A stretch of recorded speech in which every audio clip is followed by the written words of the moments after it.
At this time, I'm afraid Black Elk must leave us, but we are fortunate because there is a scholar who has extensively studied Black Elk. He has a Bachelor of Arts degree in communications and a doctorate in the area of anthropology, and can share insights on Native American culture and ideas and philosophy, and that would be Dr. Will Goins, the chief executive officer of the South Carolina Cherokee, right here in South Carolina. So, ladies and gentlemen, it's now my pleasure to introduce you to Dr. Will Goins.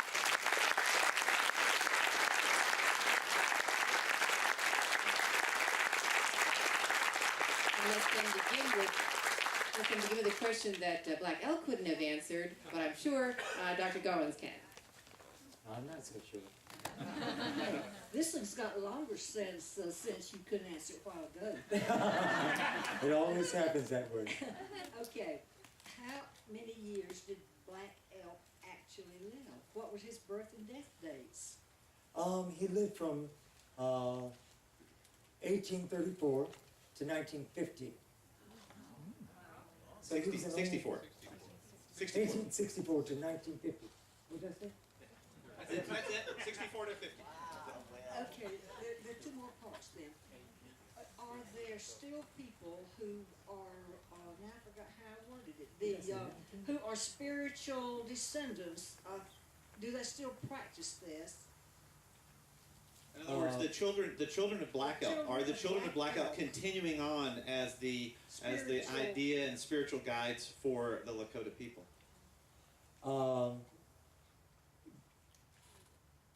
Yes and no. That's a very complex question. For Native American people, like I believe Black Elk tried to share with you, everyone has to participate in their own spirituality. He was a messenger in all actuality. He told of a time that was passing and how he witnessed that change in that passage. He also lived his spirituality. He's not the father of a religion like Wasichus would have it. That's something that's in your paradigm. That's something that is something that you have experienced in your world concept. He was a participant in his own spirituality. So he did his duty, and there were others that were doing their duty at the same time. He was not the only spiritual leader. Okay? There were many. Like I said, Crazy Horse's cousin was one till he was killed. So, are there descendants of Black Elk?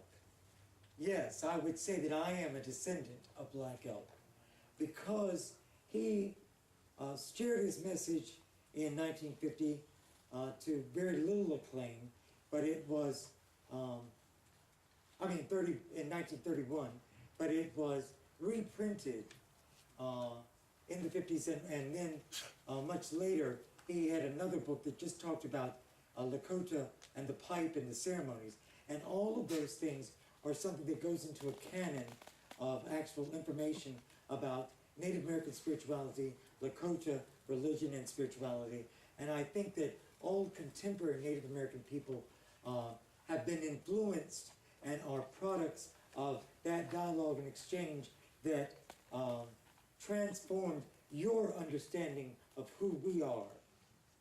So I would say that you all are descendants of Black Elk as well. If we did not have Black Elk Speaks, we would not have had a movie called A Man Called Horse. Some of you all have seen that movie. It, of course, influenced and affected you because you saw Peter O'Toole, right? Was it Peter Yes. O'Toole? Piercing himself. Or was it Richard Harris? Richard Oh, I'm Harris. sorry. Richard Harris. I know it was one of them, but one YCQ and another YCQ. But, the piercings of A Man Called Horse, those kinds of things. You all understand that. You all know this. If it weren't for people like Black Elk, you all would not categorically know that this is a headdress a very influential person in our culture. You all only know this bonnet. As a Cherokee person, I keep saying, hey, well, what about, Cherokee style? We had our own little hats. We had some sort of turban-y things going on. The Seminoles had these very big plumes, very flamboyant. Why do all of you all know this? He's from that era. Black Elk is from the era where you all met the native. Because you all ignored us before that, except to remove us. And there was also, I believe, a question right over here. Oh, I'm sorry. There's one more part here, okay? Oh, Okay, down off of Highway 253, there is an area that is called the land of the Eastern Cherokee. What is that exactly? What does that mean? Where is this?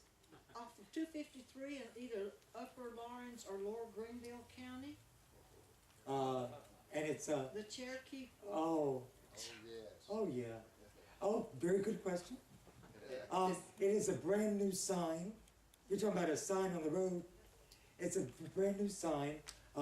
In I'm stuck in the 1900s, it looks like. In 2005, the state of South Carolina joined the other 50 states in acknowledging the status of the first people of this state. And in that process, many of the tribal groups came forward and asked for the state of South Carolina to once again begin dialogue with them. In that process, the Cherokees of the upstate tried to reclaim our contribution to the upstate, and so that sign is significant to one of those groups. Did that answer your question?